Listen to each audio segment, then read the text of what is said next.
प्रेम से कहो कृष्ण द्वैपायन व्यास देव की, अनादि राधे प्राण गोविंदो की, गौर भक्त मंडली की, आज के आनंद की, बोलो निताई गौरी प्रेमानंदे।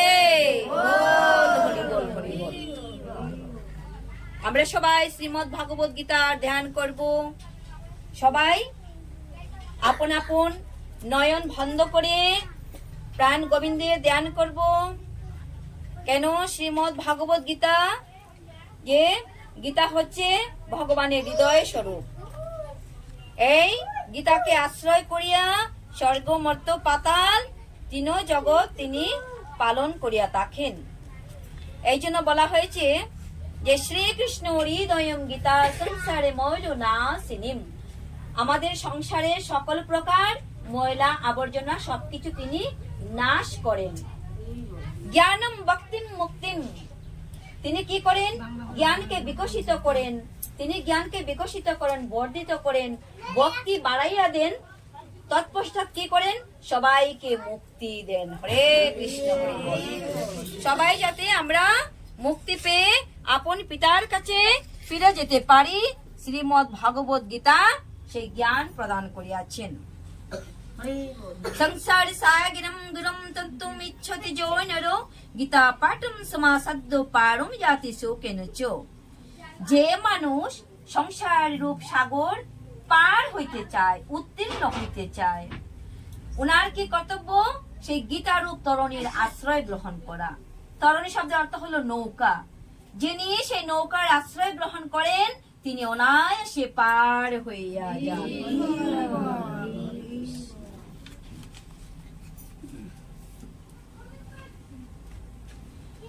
মঙ্গলাচরণম আমরা সকল ভক্তবৃন্দ পাঠ করব, তারপর ব্যাখ্যা করব।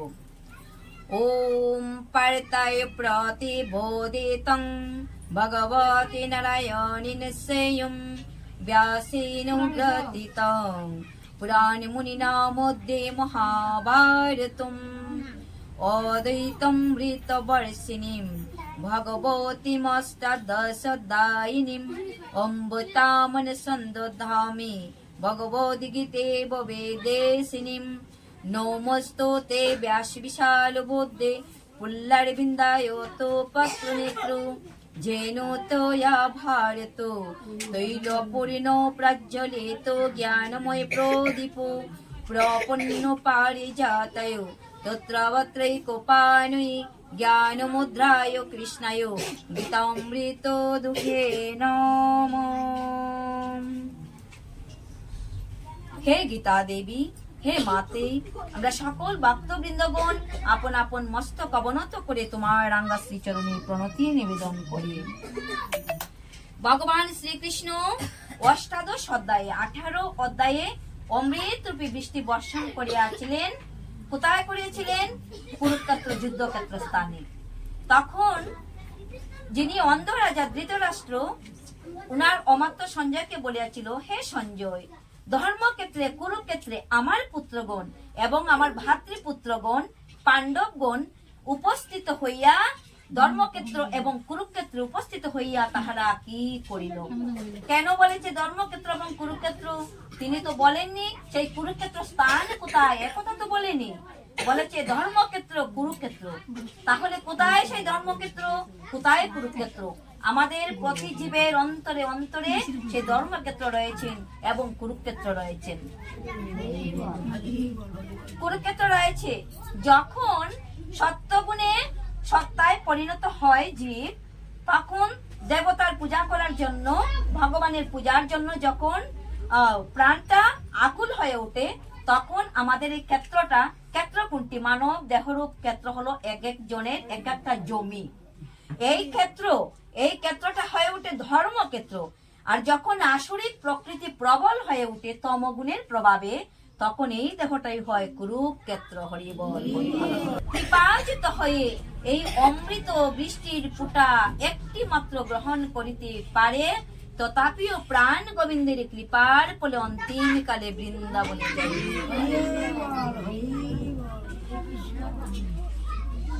सरिबोपनिषद गावो दुगिदा गोपाल नंदनो পার্থ বৎস সুধীর ভুক্তা দুগ্ধম গীতামৃতং মহত।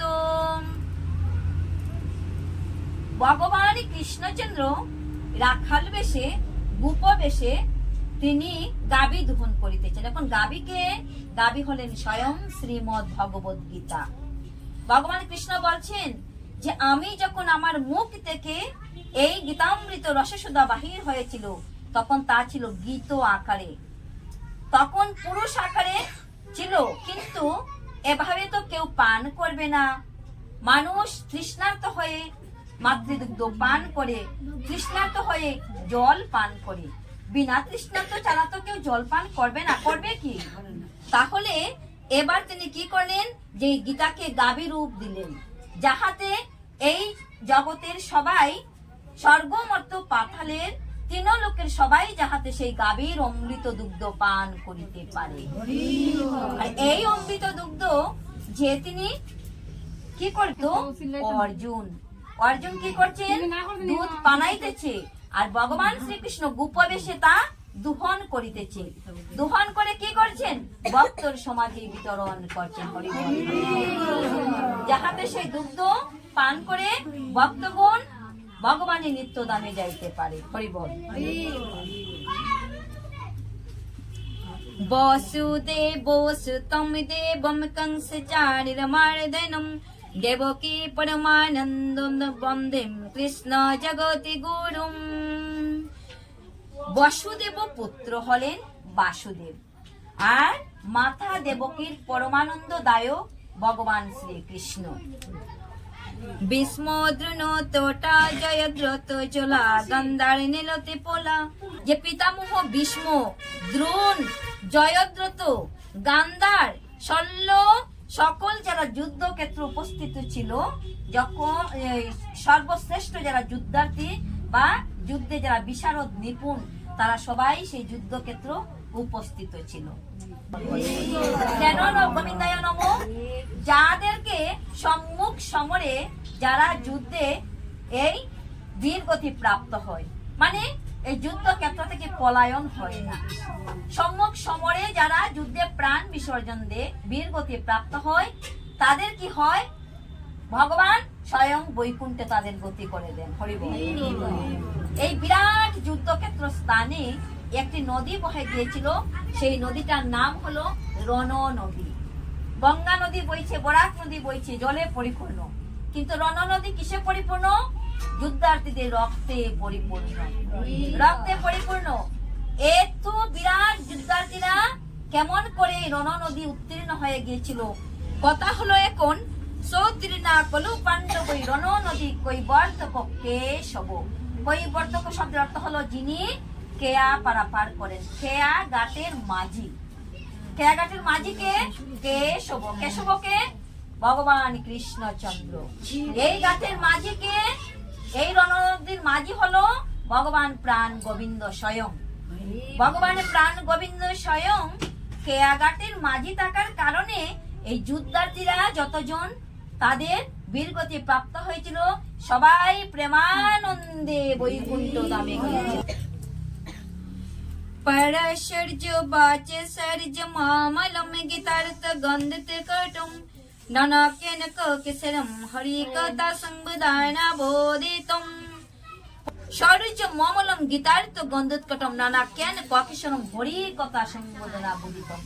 যেখানে হরি কথা শ্রবণ হয়, আস্বাদন হয়, কীর্তন হয়, সেখানে কি হয়, নানা প্রকার এই হরি কথা শ্রবণ করতে আসতে হলে আমাদের নানা ধরনের অসুবিধার সম্মুখীন হতে হয়। করতি বাচালং পঙ্গুং লঙ্ঘয়াতি গিরিম যতি কৃপা তমহং বন্দে পরমানন্দ মাধবম। যদি পরমানন্দ মাধবের যদি কিঞ্চিত মাত্র কৃপা হয়, ভগবান কি করেন, সবাইকে কৃপা করেন। কৃপা করেছেন বলে তো আজকে সকলের আগমন ঘটেছে, তাই তো? যদি তিনি না কৃপা করত, আমাদের আশা হতো না, কোনো না কোনো অসুবিধা আমরা আটকা পড়ে যেতাম। তাই প্রাণ গোবিন্দের কৃপা হয়েছে বলে সবাই আসতে পেরেছি। प्रेम से कहो वृंदावन बिहारी लाल की, ভগবান কৃষ্ণচন্দ্র কি। তো ভগবান কৃষ্ণচন্দ্র কৃপা করেছেন সবাইকে, তাই আমরা আসতে পেরেছি। কেন এসেছি? হরি কথা শোনার জন্য। আর মুখম করতি বা চলম, এই মুখ দিয়ে যখন হরি কথার কীর্তন আমরা গাই, তখন কণ্ঠে কে বসে? সরস্বতী বসে, তাই তো। আর সরস্বতীকে কে আদেশ করে? প্রাণ গোবিন্দ আদেশ করে। তাই গোবিন্দের যদি কৃপা হয় তখন আমরা কীর্তন করিতে পারি। গোবিন্দের যদি কৃপা হয় পর্বত লঙ্ঘন করে বৈকুণ্ঠ ধামে যাত্রা করা যায়। আর প্রাণ গোবিন্দের যত কিঞ্চিত মাত্র কৃপা হলে পঙ্গু লঙ্ঘয়তে গিরিম। পঙ্গু হলো আতুর ল্যাংড়া। আতুর ল্যাংড়া যারা, তারাও ভগবানের নিত্য ধামে যাইতে পারে।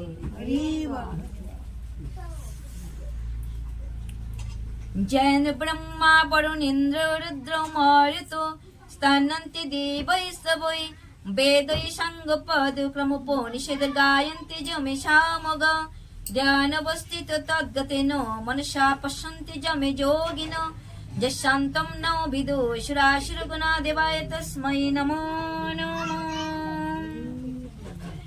স্বয়ং ব্রহ্মা, যে ব্রহ্মা সবাকার নাভি মূলে বসে আছে, সেই নাভি মূলে বসে আছে, তিনিও কি করছে? অহরহ প্রাণ গোবিন্দকে ডাকছে। যে দেবাদি দেব মহাদেব ওই আপনাদের এখানে উনি স্থাপিত আছেন, তিনিও কি করছেন?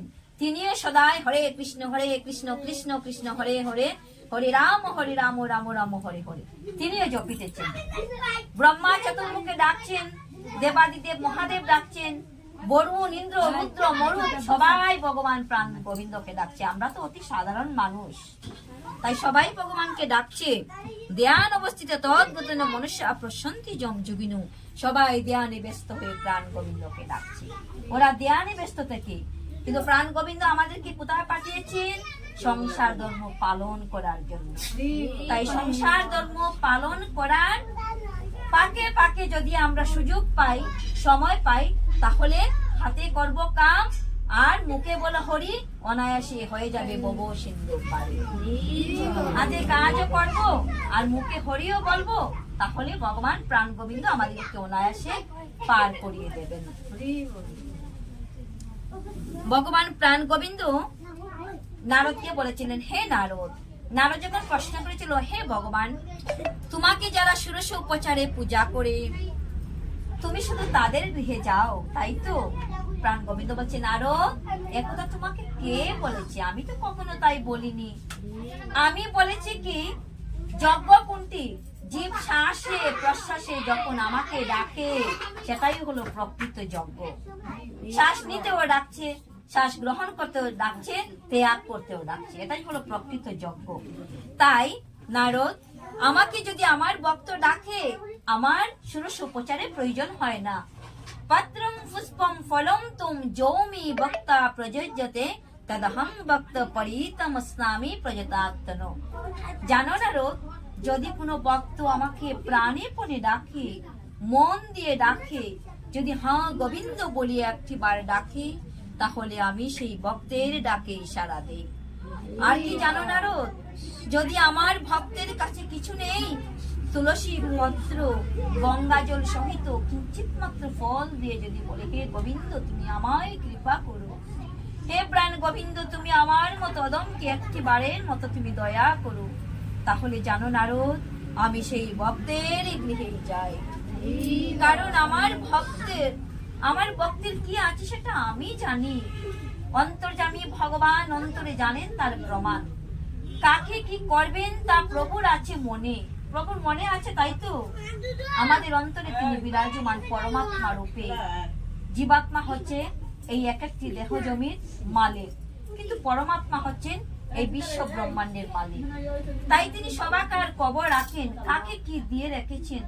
তাই জানো নারদ, যদি কোনো ভক্তের কাছে গঙ্গা জল থাকে না, তুলসী পত্র থাকে না, সে যদি বলে, হে গোবিন্দ আমার কাছে তুলসী পত্র নেই, গঙ্গা জল নেই, আমি তোমাকে ফলও দিতে পারছি না, গঙ্গা যমুনার দুটি জল দিয়ে যদি আমার চরণ দৌত করে দিয়ে বলে, হে গোবিন্দ তুমি আমায় কৃপা করো, তাহলে আমি সেই ভক্তকে কৃপা করিয়া থাকি।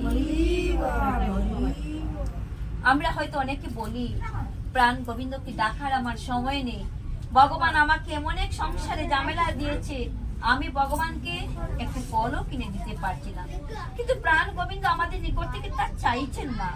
ভগবান বলছেন সদাই গৃহে থাকো, বনে থাকো, সদাই হরি বলে ডাকো। যে যেখানে থাকো শুধু আমায় ডাকো আর ডাকো, আমি আর কিছু চাই না। আর যদি সক্ষম ভক্ত হয়, যদি পারে, তাহলে আমাকে দাও, তাতে কোনো অসুবিধা নেই। আর যাদের পক্ষে সম্ভব নয়, শুধু আমাকে ডাকো, আমাকে ডাকো। হরির নাম হরির নাম হরির নাম ওই বকে বলম কলো নাচতেবো নাচতেবো নাচতেবো গতির অন্যতা। এই কলির জীবের হরি নাম বিনা আর কোনো গতি নাই, গতি নাই, গতি নাই। হরি নাম করো সার, হরি নাম করো সার। আর নাম বিনা জীবের নাহি কো উদ্ধার, নাম বিনা জীবের উদ্ধার নেই। শ্রীমদ্ ভগবত গীতায় ভগবান অর্জুনকে বলছে, হে অর্জুন, মনমনা ববু মত বকু মতি যাজি মাম নমস্কুরু মামে বৈশ্বসি সত্যম তে প্রতিজানি প্রেয়সিমে। যে ভক্ত আমাকে অন্তর দিয়ে ডাকে, এই হৃদয় মন্দিরের কপাট খুলে দিয়ে এই হৃদয়ের আসনে যে আমাকে বসায়, আমি তার হৃদয়ে থেকে কখনো চুপতে পারি না। যে আমাকে ভক্তি করে, যে আমার কথা স্মরণ করে, অন্তরে আমাকে ভাবে, আমার কথা চিন্তা করে, আমার কথা স্মরণ করে, আমার কথা মনন করে, আমি শ্রীমদ্ ভগবত গীতায় প্রতিজ্ঞা করে বলেছি, হে অর্জুন, আমি সেই ভক্তের হয়ে যাই। বিনা প্রেম সে नहीं मिले নন্দলালা। ভগবান কৃষ্ণকে পাইতে হলে কি দিতে হয়? প্রেম পূর্ণ ভালোবাসা, প্রেম, শ্রদ্ধা, ভালোবাসা, ভক্তি। এই ভক্তি দিয়েই আমাদের মুক্তি। ভক্তি যদি অন্তরে না থাকে, তাহলে ভগবান আমাদিগকে মুক্তি প্রদান করিবেন না।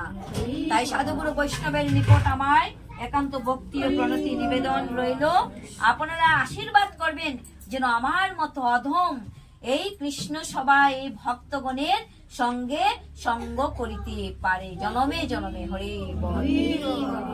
দ্বাদশ অধ্যায় ভক্তি যুগ।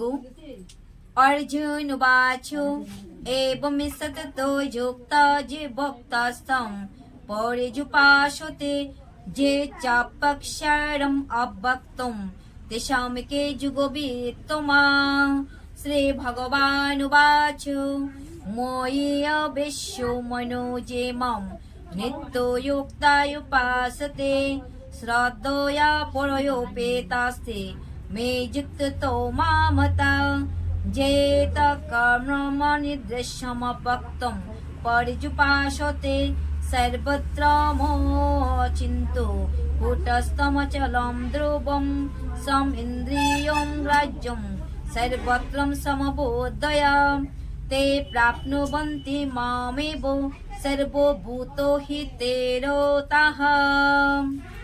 অর্জুন বললেন, সমস্ত কাজ সমর্পণ করে যে সব ভক্ত তোমার উপাসনা করেন, আর যারা অক্ষর ব্রহ্মের উপাসনা করেন, এই দুয়ের মধ্যে কারা শ্রেষ্ঠ? হরিবল হরিবল। এই দুয়ের মধ্যে কারা শ্রেষ্ঠ? যারা মন প্রাণ একনিষ্ঠ করে তোমার সেবা করছে, তোমাকে ভক্তি করছে, তোমাকে শ্রদ্ধা করছে, আর যারা কি করছে? অভক্ত ব্রহ্মের উপাসনা করছে, এই দুয়ের মধ্যে কারা শ্রেষ্ঠ যোগী? কে প্রশ্ন করলেন? অর্জুন। কাকে করলেন? ভগবানকে। কেন করলেন? কাদের জন্য করলেন? কিছু বলো মা, কাদের জন্য প্রশ্ন করলেন? কিছু বলো, কিছু বলো মা। সবাকার জন্য, যাহাতে সবাই শ্রবণ করিতে পারে, আবার আমরা কি করিতে পারে? আমাদের পরম পিতার কাছে আবার সবাই ফিরে যেতে পারে, তাই তো? অর্জুন এই জন্য প্রশ্ন করেছেন। যারা সব সময় সমবুদ্ধি সম্পন্ন, সর্বভূত হিতেরত। সর্বভূতে হিতেরত। ভূত কেন বলছে? আমাদের এই মানব দেহ মধ্যে কি কি আছে জানো মা? এই মানব দেহটা পঞ্চভূত দ্বারা গঠিত। তো পঞ্চভূত কি কি? কীর্তি, অপ, মরুত। কীর্তি শব্দের অর্থ হলো মাটি, অপ শব্দের অর্থ হলো কি? জল। তারপরে হলো অগ্নি, সূর্যের কিরণ, তাহ সূর্যের কিরণ। তারপর কি হলো? যে গগন, গগন শব্দের অর্থ হলো আকাশ। সমীর, সমীর শব্দের অর্থ হলো বাতাস। এই পঞ্চভূত দ্বারা আমাদের সবাকার মানব দেহখানা গঠিত। তারপর অহংকার, বুদ্ধি, মন। আর কি আছে? রূপ, রস, গন্ধ। যদি আমাদের নাক দিয়ে গন্ধ না নিতে পারি, তাই ভগবান নাক দিয়েছেন, তাই তো? চোখ দিয়েছেন কেন? দেখার জন্য। মুখ দিয়েছেন কেন? কথা বলার জন্য। কথা বলার জন্য তো। আর তৎপশ্চাৎ আহার মানে প্রসাদ। আর কর্ণ কেন দিয়েছেন? শ্রবণ করার জন্য। তাই বলেছে এই মানব দেহের মধ্যে পঞ্চভূত, মাটি, জল, বায়ু, আকাশ, সূর্যের কিরণ, মন, বুদ্ধি, অহংকার, রূপ, রস, গন্ধ, চক্ষু, কর্ণ, নাসিকা, জিহ্বা, ত্বক, বাক, পানি, পাদ, পায়ু, পস্ত, এই সব দিয়ে আমাদের মানব দেহ গঠিত হয়েছে। হরি বল। হরে কৃষ্ণ। অভক্ত অর্থাৎ নিরাকার নির্গুণ ব্রহ্মের উপাসকদের মুক্তি লাভ কষ্টকর হয়ে থাকে। সুতরাং দেহদারী নির্গুণ ব্রহ্মকে লাভ করা খুবই কষ্ট। কিন্তু হে পার্থ, যারা আমাপরায়ণ হয়ে সমস্ত কর্ম আমাতে সমর্পণ করে স্থির চিত্তে আমাতে তারা কি করে? বুদ্ধি মন নিবিষ্ট করে চিন্তা করতে করতে আমাকে প্রাপ্ত হয়, আমারই উপাসনা করেন, সেই সব ভক্তগণ, সেই সব সাধকগণ অন্তিম কালে আমাকে পাইয়া থাকেন। হরি বল। অন্তিম কালে তারা পাইয়া থাকেন। হরে কৃষ্ণ, হরে কৃষ্ণ। যিনি যে অভ্যাসের চেয়ে জ্ঞান শ্রেষ্ঠ, আর জ্ঞানের চেয়ে ধ্যান শ্রেষ্ঠ, ধ্যানের চেয়ে কর্মফল ত্যাগ শ্রেষ্ঠ, আর ত্যাগেই পরম শান্তি পাওয়া যায়। কিছু সময়ের জন্য যে বললাম মায়েরা, মুখ থেকে ফানটা পালানোর জন্য, এটা হচ্ছে ত্যাগ। এই সময় আমার লালসাটাকে আমি ত্যাগ করলাম। যেটুকু সময় আমি বসলাম এই বৃন্দাবন ধামে, সেইটুকু সময়ের জন্য আমার লালসাটাকে আমি পরিত্যাগ করলাম। তাই বলছে ত্যাগ হলো শ্রেষ্ঠ। শ্রীমদ্ ভগবত গীতার প্রথম হলো কি? সন্তুষ্টি বিধান, যাতে যা পাই তাতেই আমরা সন্তুষ্ট থাকি। হরি বল। যিনি সর্বভূতে হিংসা শূন্য, মৈত্রী ভাবাপন্ন, সবাকার প্রতি করুণা, মমতা শূন্য, অহংকার শূন্য, শোক দুঃখে সমান জ্ঞান করেন, ক্ষমাশীল, সবসময় তুষ্ট, দৃঢ় বিশ্বাসী মন ও বুদ্ধি যার আমাতে অর্পিত, সেই যুগী আমার ভক্ত, আমার প্রিয়। হরি বল। যার দ্বারা কে উদ্বেগ প্রাপ্ত হয় না, যিনি কারো দ্বারা বা কারো ব্যবহারে উদ্বেগ প্রকাশ করেন না, অপরে আনন্দে বা লাভেও যিনি অসহিষ্ণুতা নন, ভয় এবং উদ্বেগ শূন্য, তিনি আমার প্রিয় ভক্ত। আকাঙ্ক্ষা শূন্য, চিত্ত শুদ্ধ, যিনি কর্মদক্ষ, উদাসীন, দুঃখহীন, স্পৃহা শূন্য, এবং যিনি কোনো কারণেই ব্যস্ত নন, সেই ভক্তই আমার অত্যন্ত অত্যন্ত প্রিয়। যে ব্যক্তির আনন্দের প্রকাশ নেই, চিত্ত ক্লেশহীন, ক্লেশ শব্দের অর্থ হলো দুঃখ, কোনো দুঃখ নেই, ভগবান যেমন করে পাঠিয়ে দিয়েছেন আমি তেমনি ভাবে আছি, তাই আমার কোনো অন্তরে দুঃখ নেই। প্রাণ গোবিন্দ জানে আমার কি লাগবে, তাই উনি যখন জানে, তাহলে উনাতে আমাদের কর্তব্য কি? যে ভগবানের কাছে আত্মসমর্পণ করা। শুভাশুভ ফল ত্যাগী সেই আমার প্রিয় ভক্ত। যিনি শত্রু মিত্র মান অপমানে শীত গ্রীষ্মে সুখে ও দুঃখে অবিচলিত, সব বিষয়ে আসক্তিহীন, নিন্দা প্রশংসা সমজ্ঞানকারী, স্থির চিত্ত, নির্দিষ্ট বাসস্থানীয়, সেই ভক্তই আমার অতীব প্রিয়। যারা ভক্তি সহকারে আমাপরায়ণ হয়ে এই ধর্মামৃত অমৃত পান করেন। ধর্মামৃত অমৃত কোন অমৃত? শ্রীমদ্ ভগবত গীতা অমৃত। যারা আমার পরায়ণ হয়ে, ভগবানের পরায়ণ হয়ে, মানে আমাদের এই পরাণটাও ভগবানকে দিয়ে দিলাম। ভগবান বলছে জানো আমার কোনো কিছুর অভাব নেই। ভগবানের অভাব আছে? অভাব আছে কি? তাহলে ভগবান বলছে আমার একটা বস্তুর অভাব আছে। কোন বস্তু? শ্রীমতী রাধারানী বৃন্দাবনের রায় কিশোরী কি করেছে? আমার মনটাকে চুরি করে হরণ করেছে। তাই আমার কাছে মনের অভাব। যদি কোনো ভক্ত আমাকে মন দিতে পারে তাহলে আমি তাকে সর্বস্ব দিতে পারি।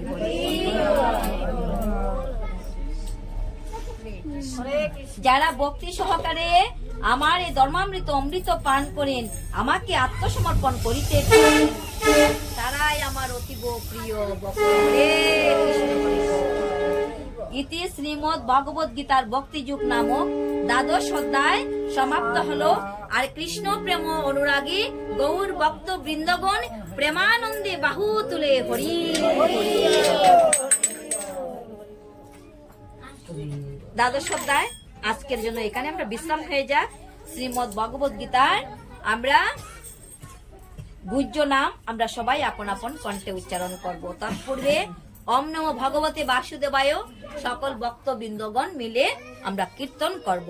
এই অষ্টাক্ষর মন্ত্র নারদ ঋষি ধ্রুব মহারাজকে দান করেছিল। আর ধ্রুব মহারাজ এই অষ্টাক্ষর মন্ত্র জপ করিতে করিতে ভগবান কৃষ্ণকে লাভ করিয়াছিল। তাই আমরা এই অষ্টাক্ষর মন্ত্রটি সবাই কীর্তন করব, সবাই গাইব। ওম নমো ভগবতে বাসুদেবায়। ওম নমো ভগবতে বাসুদেবায়। ওম নমো ভগবতে বাসুদেবায়। ওম নমো ভগবতে বাসুদেবায়। ওম নমো ভগবতে বাসুদেবায়। ওম নমো ভগবতে বাসুদেবায়। ওম নমো ভগবতে বাসুদেবায়। ওম নমো ভগবতে বাসুদেবায়। ওম নমো ভগবতে বাসুদেবায়। ওম নমো ভগবতে বাসুদেবায়। ওম নমো ভগবতে বাসুদেবায়। ওম নমো ভগবতে বাসুদেবায়। প্রেম সে কহো শ্রী শ্রী বাসুদেব ভগবান কি। তো আমরা ভগবান হলেন বাসুদেব, তাই ওনার নাম আমরা সবাই নিলাম। আমরা আর কিছু করিতে পারি বা না পারি, ভগবানের নাম তো এই মুখে উচ্চারণ করতে পারলাম, তাই তো। এবার আমরা শ্রীমদ ভগবদ গীতার গোপন নাম সবাই বলবো।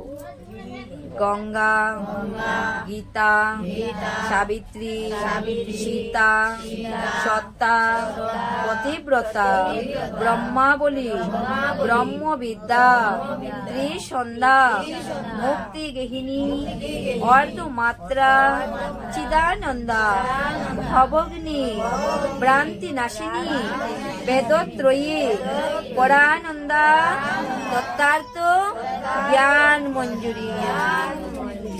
ওম শান্তি, ওম শান্তি, ওম শান্তি, শান্তি শান্তি। হরে কৃষ্ণ হরে কৃষ্ণ কৃষ্ণ কৃষ্ণ হরে হরে, হরে রাম রাম রাম হরে হরে। হরে কৃষ্ণ কৃষ্ণ কৃষ্ণ হরে হরে হরে রাম রাম রাম হরে হরে হরে কৃষ্ণ কৃষ্ণ কৃষ্ণ হরে হরে হরে রাম রাম রাম হরে হরে।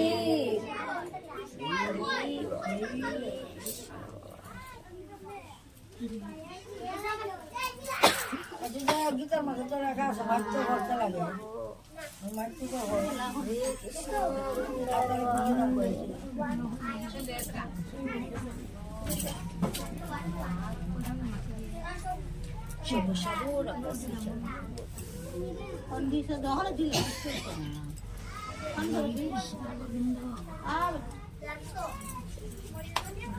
মাসি বানাইছে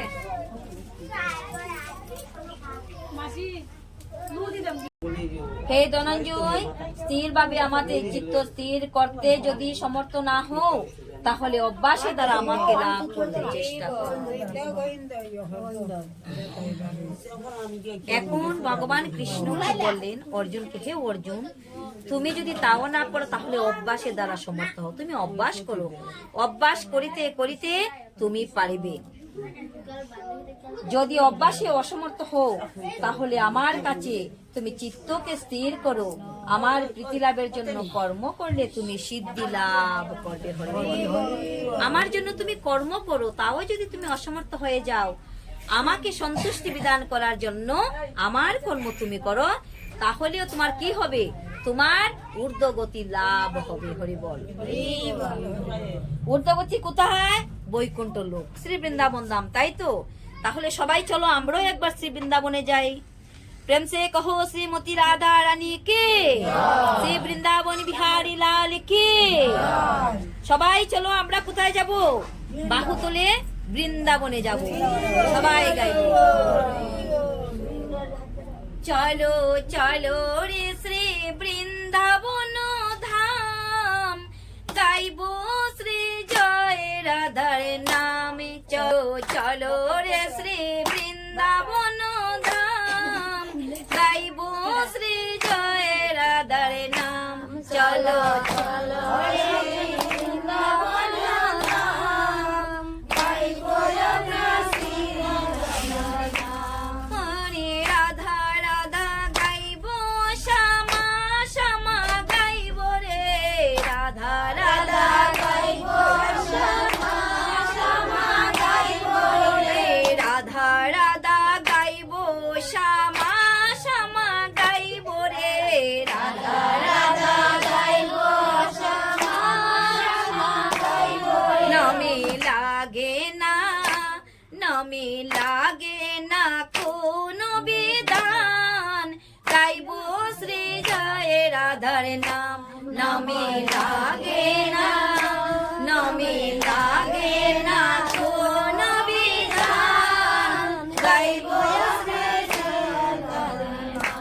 চলো চলো রে শ্রী বৃন্দাবন ধাম, গাইব শ্রী জয় রাধার নাম। চলো চলো রে বৃন্দাবন ধাম, গাইব শ্রী জয় রাধার নাম। হরে রাধা রাধা গাইব, শ্যামা শ্যামা গাইব রে।